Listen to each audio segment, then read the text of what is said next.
Imagine.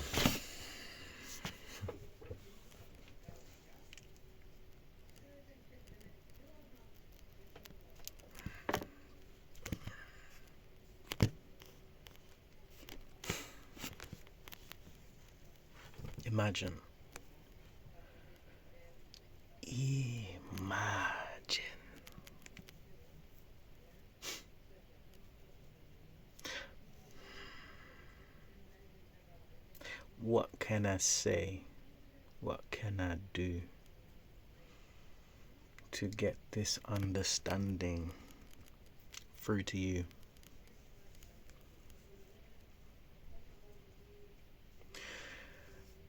Imagine being a parent that cares and wants to be involved and is willing to and is trying to,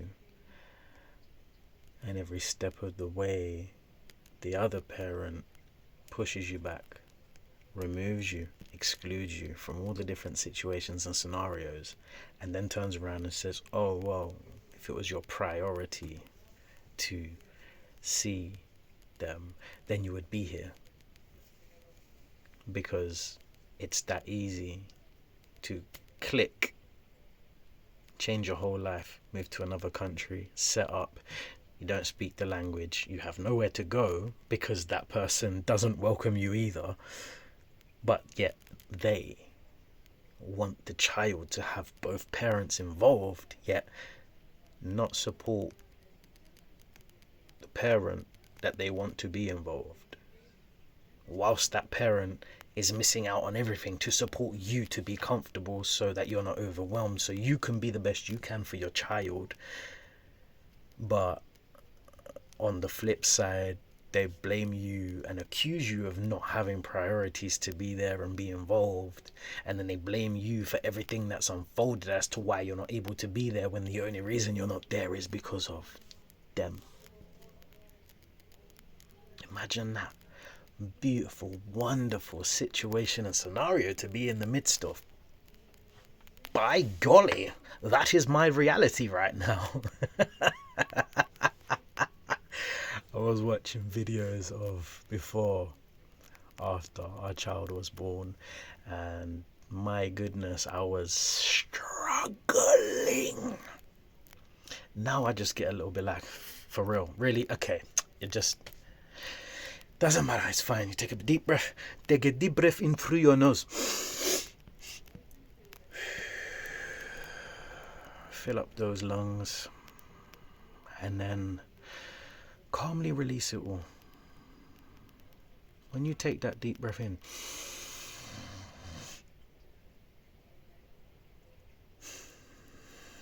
then release it. Let go of what they say about you, of what they believe about you, of what they accuse you of what they say to other people about you. Oh my goodness. Oh. Imagine I offer you a life where you don't need to worry about anything material other than the things that you want for yourself, extra on top of the comforts that you would like to live within. I offer you a space like that, with food, with support, with the willingness and the love and consideration that you could ask for or pray for or just imagine to be available to you, and say you can come and get all of this if you choose it, and then have the person turn around and say, oh, your priority, if you really wanted to, you would be here. You want me to uproot my whole life, go against what my Iron Man expression is telling me, yeah? My intuition, my vibration, my frequency, my resonance is telling me, don't be there, be here, focus on this stuff. Don't be around that person because that person makes you lose your Iron Man sense.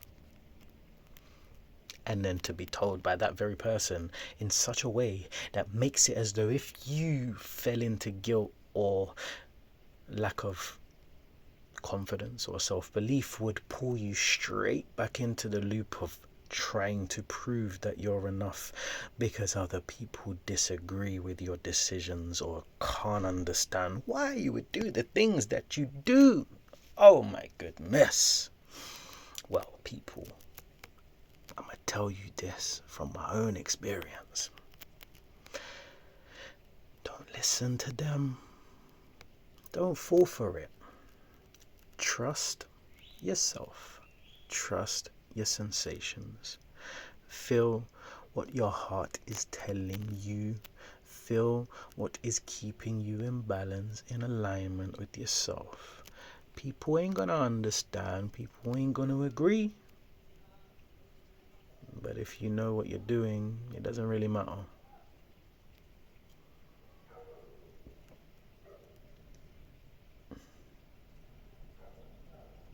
I'm gonna post those videos, I think, with all of the difficulties, the crying, the perspective shifts, the little bits of personal information that's in there, because that was the whole point of me making this social media, to share who and what I am, the good and the bad, the highs and the lows, the ins and the outs, the lefts and the rights, whatever, the contractions, the expansions. It's all just a movement of expressional energy. Happy emotions, sad emotions, desperate emotions, peaceful emotions, confusion, unknowing and the discomfort that comes with it, and the navigating through that discomfort to bring stillness within the discomfort, within the unknown. Acceptance of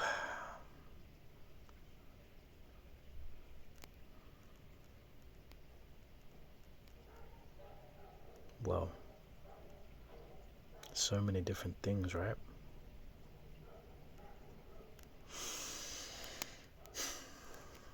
I'm at a point where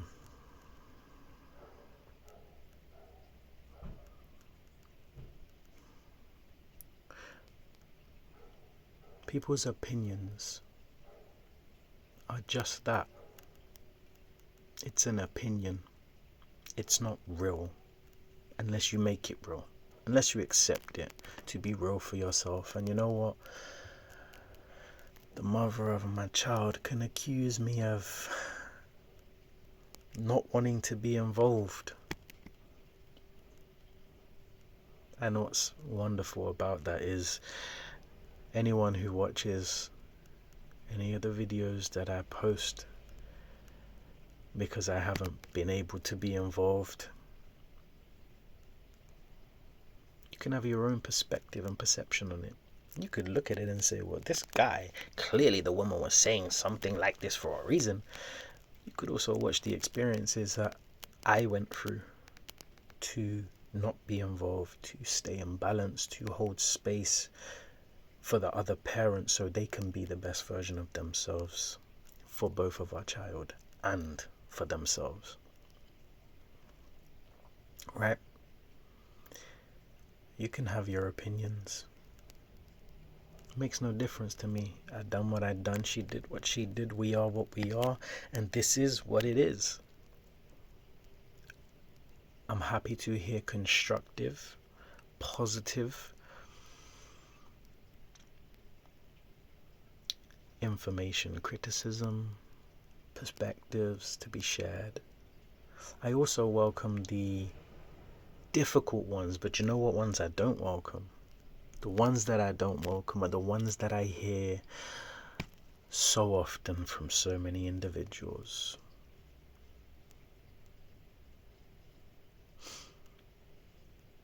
I won't go to war to see my child more, because to do that would mean I would take them away from their other parent.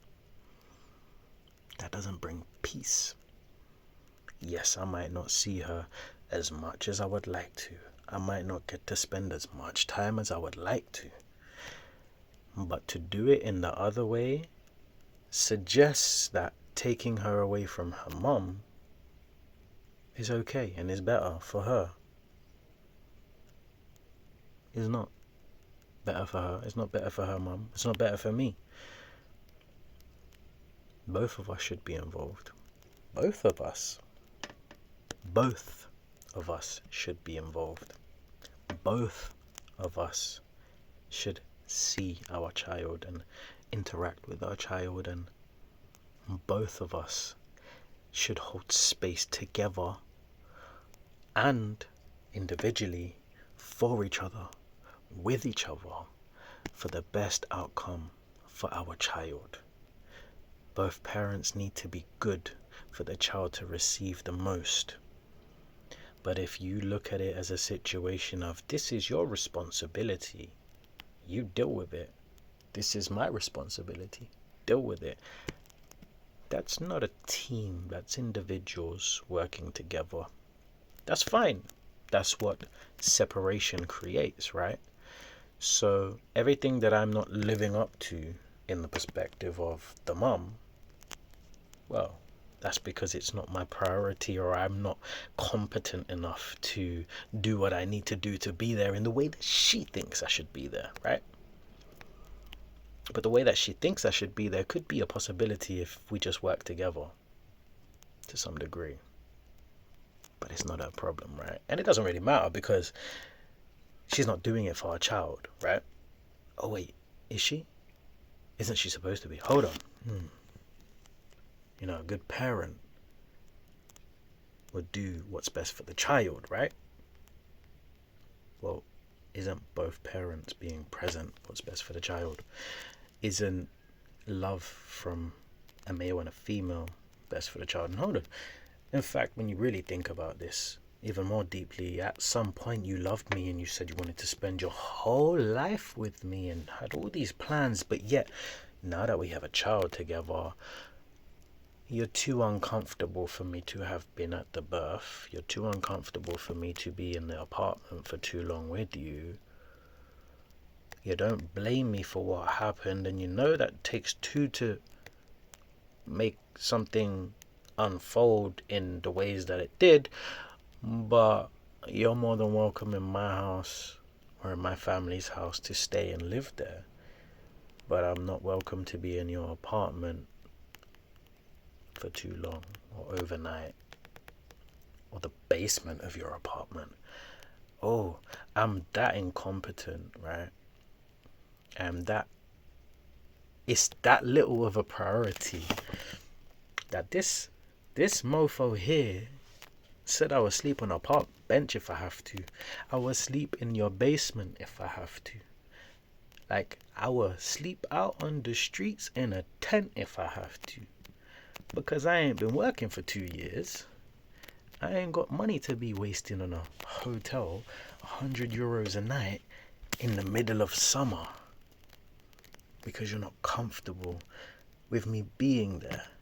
I understand that it's not your priority. It's not your responsibility. I'm not saying that it is. But when I'm saying to you, my capability is I can't come until after summer when everything calms down money-wise, because just like you was dealing with all of this shit, you know, you felt traumatized and you had your things that you went and dealt with or are dealing with. I also had the same. But I also had some different perspectives, which was attached to childhood stuff. Yes, the lack of attachment and connection, the craving that I had for that closeness, the closeness that is now right here, and I don't need it from anyone or anything else, right? Problem is, that doesn't change my physical reality right now. So I'll see my daughter when everything aligns in a way that I can do so. And I've had to learn to have acceptance for that. And me learning to have acceptance for that is pretty much aligned with the fact that the only reason I need to learn to have the acceptance for that is because of your discomfort and the fact that you haven't dealt with the stuff you need to overcome, right?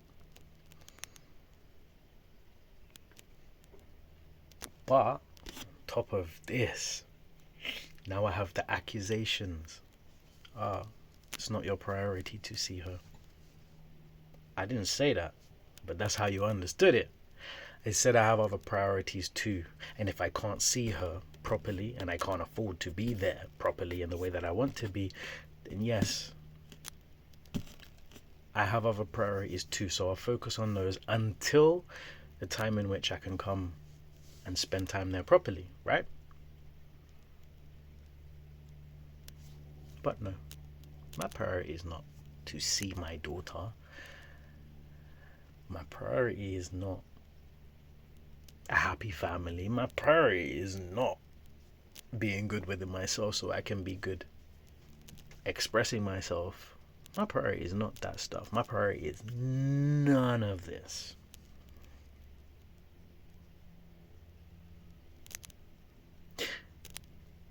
What's your priority?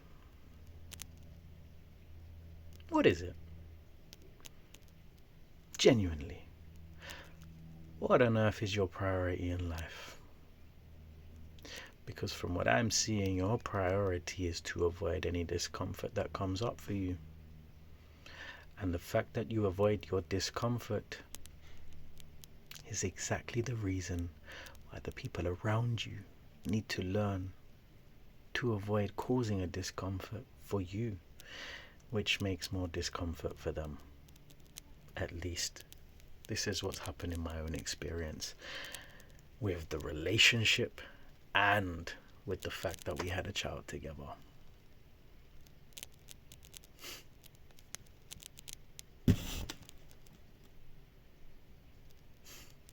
It's crazy. It's wonderful. It's amazing. It's so beautiful to observe and witness how easily one can be misunderstood. No matter how beautifully or accurately or inaccurately or ugly one expresses themselves. I've done it in unhealthy ways and I've done it in very healthy ways, and guess what, guys? Do you know what I realized is it doesn't actually matter how you express yourself if the people you're expressing yourself to don't know how to listen. But you don't blame them, you don't hold it against them, you accept them for who they are, which is exactly the thing that they don't know how to do for you. But that's okay, because you're not doing it for them, you're doing it for you, because your judgment brings you out of alignment with you, not with them. You're already out of alignment with them. That's why you have the judgment. But the judgment pulls you away from you. The sadness pulls you away from you. The attachment pulls you away from you. So here I am, loving my child and learning to not be attached to the family I would have liked to experience. Pretty sure I've overcome most of it now. Had a video call with her now, and it didn't upset me, in fact. And even the fact that she suggested and insinuated that I don't have a priority to see my child, I didn't even justify it or explain myself. I just said, okay. Is this who, what, and how you see me? After every action, every conversation, every sacrifice, all the willingness, all the love, I used to, and you'll see it in the videos, I used to wait for someone to choose me. What does that mean, guys? What does it mean? Genuinely, like, what does it mean? How can you wait for someone to choose you? The only way you can wait for someone to choose you is if they're not choosing you. What the fuck you waiting for? Why are you waiting for someone who don't choose you to choose you? Why are you trying to show your worth to someone who don't choose you? Why are you trying to prove yourself to someone who don't choose you? And then ask yourself, why do you need someone to choose you in the first place? You don't like being alone? You like the connection, you like cuddles, you like the physical intimacy. What is the reasoning? You need support financially, you want someone to be there because you don't know how to process your emotions and you're overwhelmed. What is the reasons that we as individuals who was born alone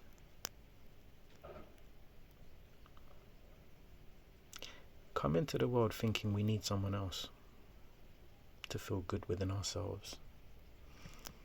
I know my reasons. I know a generalized understanding of it, but everyone has their own specific experience.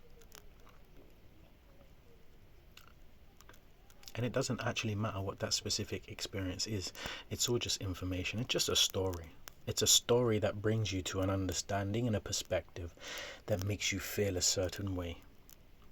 And the way that you feel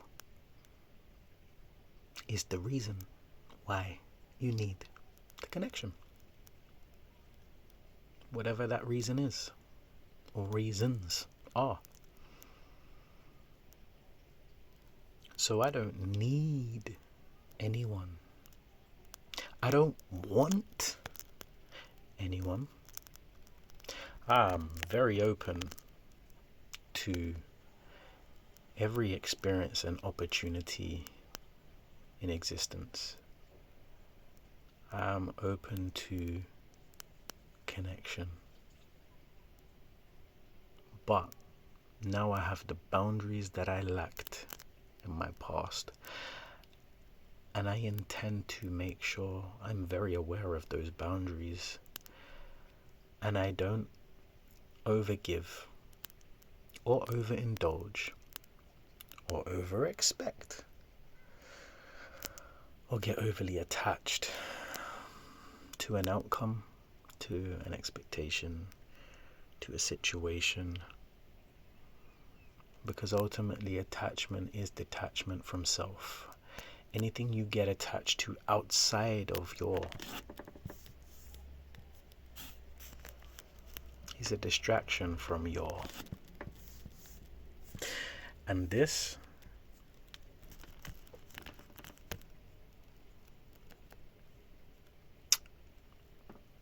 when you're in alignment with it, let's say you leave the body with no attachment, what will you be pulled back into with your consciousness?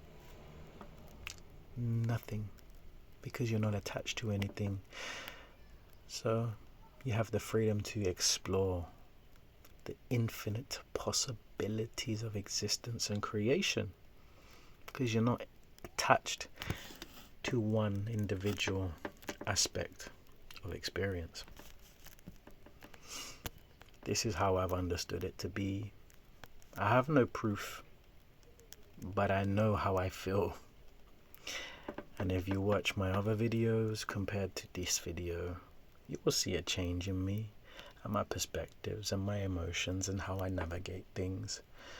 And at the very least, if this is the only change that I experience, how I feel and how I express myself and how I deal with things and how I go through things, then my gosh, it was all worth it, because it's changed my experience of existence.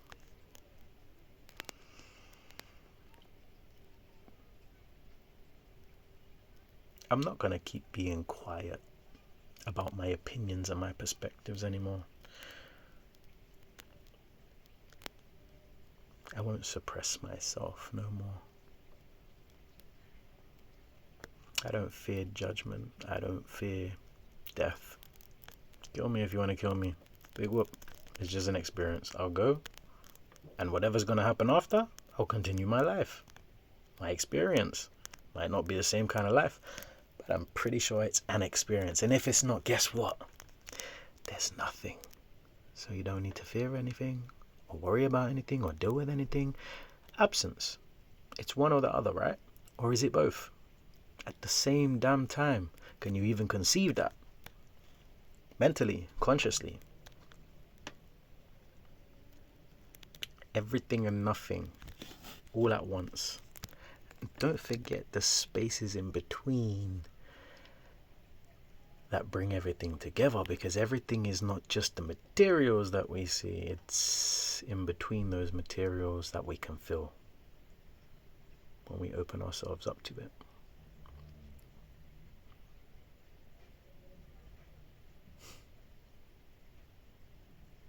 Life is good. We live in a beautiful world. When we have the most beautiful experience and opportunities, and I intend on making the most of them. No matter how challenging they can be, every experience is an opportunity. Sometimes it's harder to see the opportunity in the experience, but if you're calm enough, honest enough, patient enough, and willing enough to observe, you'll find them. And every single one of those will change your perspective of experience, which will in turn change the way that you experience the world. Inside. Forget the outside for now.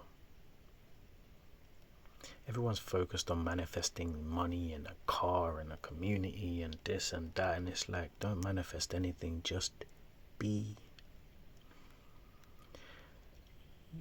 You need to connect to you before you connect to anything else. Otherwise you lose you. If you lose you, what's the point of being connected with anything else? You just become that. Or you become a shadow or a hollow expression of yourself, because there was no substance or depth in the first place. I was saying it with a TH. In the first place. I'm not saying this is how everyone is. That's how it was for me. I got attached to relationships and people and ideas, in fact, dreams, intentions that I set with people or for myself. And then the pressures come in, judgment comes in, expectations come in, and it just messes all of it up. The point is, the intention is to intend without attachment. So, the intention is to set it mentally, emotionally, energetically, imagine it, create that, and then you step away completely. When you step away, you allow the universe to have the freedom to create those intentions.